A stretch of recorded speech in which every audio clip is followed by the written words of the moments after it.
हेरा फेरी 3 से बाबू भैया ही गायब हो जाएं, तो सोचिए फिल्म का क्या होगा। जी हां, एक बार फिर से हेरा फेरी 3 मुश्किलों में घिरती नजर आ रही है। जिस फिल्म का फैंस सालों से इंतजार कर रहे हैं, वही फिल्म अब विवादों और अनिश्चितताओं के भंवर में फंस गई है। और इस बार मामला इतना बड़ा है कि सोशल मीडिया पर फैंस कह रहे हैं बाबू भैया नहीं तो हेरा फेरी नहीं।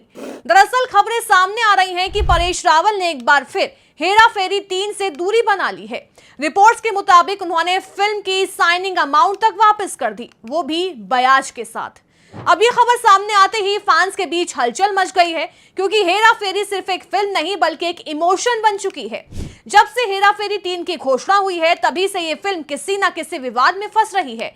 कभी कॉपीराइट का झगड़ा, कभी मेकर्स के बीच अनबन, तो कभी स्टारकास्ट को लेकर कंफ्यूजन।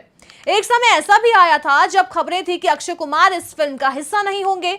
फिर लंबे इंतजार के बाद जब अक्षय कुमार, सुनील शेट्टी और परेश रावल की तिगड़ी दोबारा साथ आने की खबर आई, तो फैंस खुशी से झूम उठे थे। लेकिन अब एक बार फिर फिल्म पर संकट के बादल मंडरा रहे हैं। रिपोर्ट्स के अनुसार परेश रावल को हेरा फेरी 3 के लिए करीब 15 करोड़ रुपए फीस ऑफर की गई थी, लेकिन टर्म एंड कंडीशंस ऐसी थी जिसने वो पूरी तरह खुश नहीं थे। कहा जा रहा है कि उन्हें सिर्फ थोड़ा रकम एडवांस में दी जानी थी और बाकी लगभग पैसा फिल्म रिलीज होने के 1 महीने बाद मिलने थे। अब यहाँ परेश रावल की नाराजगी समझी जा सकती है, क्योंकि फिल्म की शूटिंग अगले साल शुरू होने की बात कही जा रही है। यानी अगर सब कुछ ठीक भी रहता है तो फिल्म 2026 के आखिर या 2027 में रिलीज होती। इसका मतलब ये है कि परेश रावल को अपनी पूरी फीस के लिए करीब 2 साल तक इंतजार करना पड़ता, और शायद यही बात उन्हें मंजूर नहीं थी। खबर तो यहां तक है कि उन्होंने साइनिंग अमाउंट 15% ब्याज और कुछ हर्जाने के साथ मेकर्स को वापस लौटा दिया है। हालांकि अभी तक ना तो फिल्म मेकर्स और ना ही खुद परेश रावल ने इस पर कोई आधिकारिक बयान दिया, लेकिन इंडस्ट्री में चर्चाएं तेज हो चुकी हैं कि मामला फिर बिगड़ गया है। दिलचस्प बात यह है कि कुछ दिन पहले ही खबरें आई थी कि फिल्म की पूरी स्टारकास्ट के बीच सभी विवाद खत्म हो चुके हैं। यहां तक कि हेरा फेरी 3 का अनाउंसमेंट टीजर भी शूट कर लिया गया था।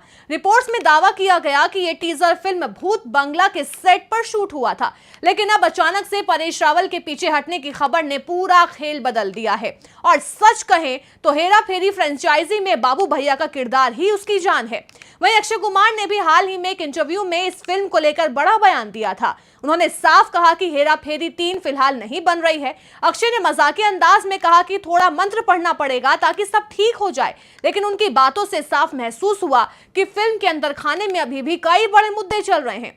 अक्षय कुमार ने यह भी कहा कि ऐसा नहीं है कि तीनों एक्टर्स साथ नहीं हैं, लेकिन फिल्म से जुड़े कई कानूनी और प्रोडक्शन से जुड़े मसले अभी सुलझने बाकी हैं। यानी साफ है कि मामला सिर्फ एक्टर्स के बीच का नहीं बल्कि पूरे फिल्म के प्लानिंग और मैनेजमेंट का है। अब सबसे बड़ा सवाल यही है, क्या हेरा फेरी 3 कभी बन भी पाएगी? क्योंकि जिस फिल्म के हर अपडेट के साथ नया विवाद जुड़ जाए, उसके भविष्य को लेकर सवाल उठना लाजमी है। फैंस इस फिल्म को बड़े पर्दे पर देखने के लिए बेताब हैं। लोगों को फिर से राजू, श्याम और बाबूराव की तिगड़ी का जादू देखना है। लेकिन अगर बाबू भैया की फिल्म से बाहर हो गए तो शायद वो पुरानी वाली हेरा फेरी वाली फीलिंग आ ही नहीं पाएगी।